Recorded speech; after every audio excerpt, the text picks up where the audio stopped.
Assalamualaikum warahmatullahi wabarakatuh. Waalaikumsalam warahmatullahi wabarakatuh.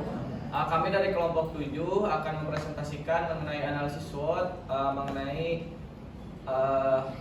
platform edutech di platform Kuiper. Perkenalkan, nama saya Rifki Taufikul Hakim dengan rekan saya. Saya Angela Farihaya.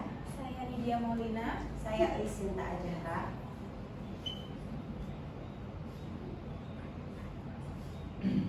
Oke, aplikasi Kuiper yaitu adalah aplikasi edukasi atau digital education. Nah, Kuiper ini menyediakan ribuan video pembelajaran yang berkualitas di semua jenjang, baik itu dari SD sampai SMA dan di semua pelajaran juga. Nah, nantinya siswa yang menggunakan aplikasi tersebut tinggal menyimak penjelasan yang akan disampaikan di dalam video. Nah, siswa juga bisa memilih gitu mau materinya apa yang mereka ingin ketahui. Jadi tinggal dicari dan disesuaikan. Dan nanti akan ada muncul video pembelajarannya. Baik, kita langsung ke analisis SWOT-nya. Untuk yang pertama, strength atau kekuatan. Nah, untuk strength-nya sendiri itu materi pembelajarannya itu yang beragam. Jadi ketika siswa ingin belajar lebih gitu ya, belajar lebih, misalkan udah beres di sekolah dan ingin mempelajari yang lebih baik lagi, nah bisa menggunakan aplikasi Kuiper ini. Dan juga materi yang dicarinya itu bisa munculnya itu beragam dan ada ribuan video di dalamnya. Terus yang kedua, pembelajaran interaktif dan menarik. Nah, guru-guru di dalam video Kuiper ini sangat interaktif dan juga sangat menarik perhatian dari siswanya. Lalu yang ketiga, fleksibel, bisa diakses kapan saja dan di mana saja. Nah, karena ini berbasis aplikasi dan juga online, jadi siswa itu bisa belajar di mana saja dan kapan saja sesuai dengan keadaannya. Lalu yang keempat, materi yang dikemas itu secara menarik. Nah, nanti di dalam videonya itu akan ditampilkan juga seperti media seperti PowerPoint dan juga media-media lainnya yang menarik. Oke, untuk yang selanjutnya akan dijelaskan oleh rekan saya. Baik, selanjutnya adalah weakness atau kelemahan. Kelemahan dari Kuiper ini yang pertama itu hanya bisa diakses ketika menyambung dengan internet. Kuiper itu adalah platform yang membutuhkan sinyal internet yang stabil untuk bisa diakses. Yang kedua, itu hanya terfokus pada mata pembelajaran di sekolah saja. Jadi materi yang dibahas dalam platform Kuiper ini itu hanya terfokus pada beberapa materi pembelajaran dan tidak ada materi tambahan lainnya. Yang ketiga, pembelajaran yang terbatas karena pembelajarannya hanya berfokus pada materi pembelajaran yang ada pada di sekolah saja. Yang keempat, tidak ada interaksi dalam pembelajaran.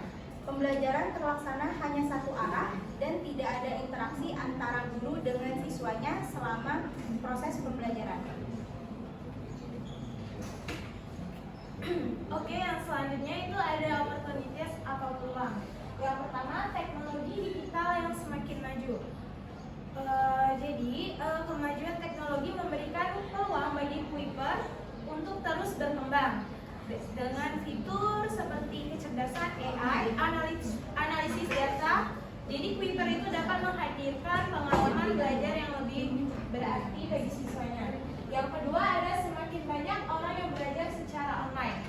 Jadi sesuai dengan kemajuan zaman dan teknologi, banyak orang yang memilih pembelajaran secara daring, yang mana ini memberikan peluang bagi Kuiper untuk terus maju dan meningkatkan penggunaannya. Lalu yang ketiga, bekerja sama dengan pihak sekolah dan lembaga pendidikan. Yang keempat, perkembangan materi yang lebih beragam.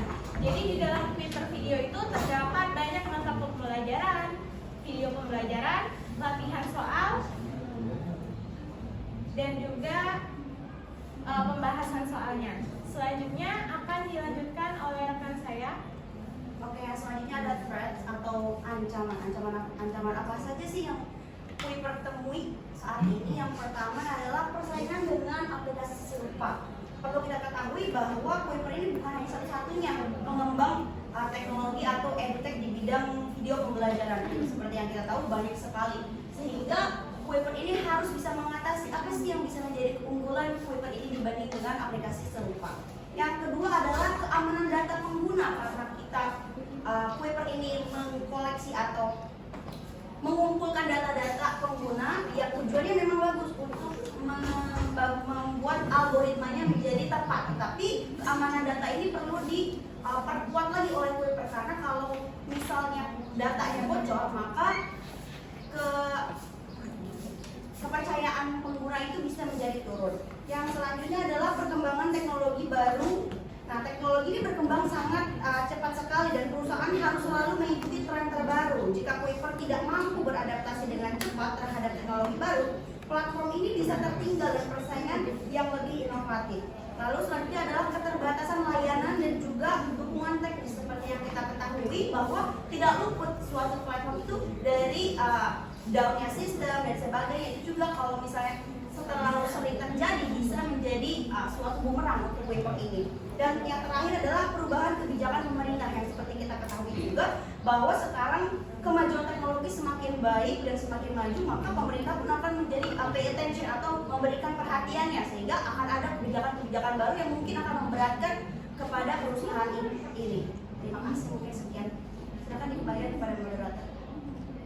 Oke, untuk analisis aspeknya yang telah kami analisis, untuk yang pertama jenis teknologi yang digunakan itu sudah tersedia di dalam aplikasi Kuiper ini. Lalu jenis multimedia yang digunakan juga tersedia, kekuatan atau keunggulan teknologi dan multimedia yang digunakan juga tersedia, kelemahan dan kekurangan dari media ini juga tersedia. Lalu peluang integrasi teknologi dan multimedia yang digunakan ke dalam pembelajaran di Indonesia tersedia.